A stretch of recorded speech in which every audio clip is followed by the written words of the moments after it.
Во саботата, големата сала на Центарот за култура Бели Мугри во Кочани ги прими сите љубители на убавата изворна песна од Кочанскиот крај и Осоговијата на традиционалниот годишен концерт на народни песни, музика и ора, што го организираше Сдруженијето на пензионери на Кочани.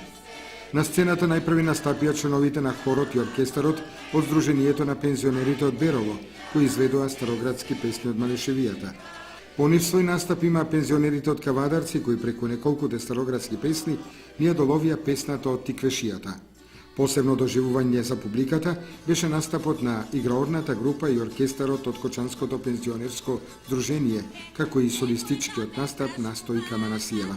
Концертот го проследи и председателот на Сојузот на пензионерите на Македонија, Драгјар Гировски. Од сите наши анализи дека една ваква соработка е многу битна, бидејќи на тој начин не само што доаѓа до израз тоа културно надградување на пензионерите, туку и тоа дружење кое е многу битно, посебно за надминување на меланхолијата, на депресијата кај пензионерите. Видите, денеска сите што учествува, пејачи, играорни групи, тоа игра како да се млади, игра како да немат ни еден проблем.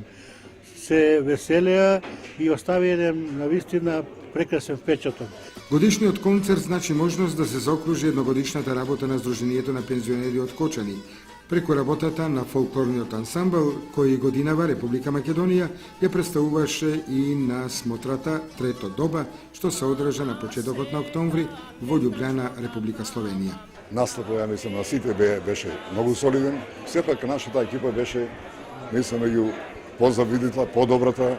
Ние настапивме со Осоговијето, со песмата и орото, а и го разбиме монотонијата на концертот. Средбата на пензионерите од Кочани, Берово и Кавадарци заврши со заедничка средба и веселба во хотелот Национал, каде што на присутните им се обратија председателот на пензионерите на Македонија Драгјар Гировски и на Сдруженијето на пензионерите од Кочани Ѓорги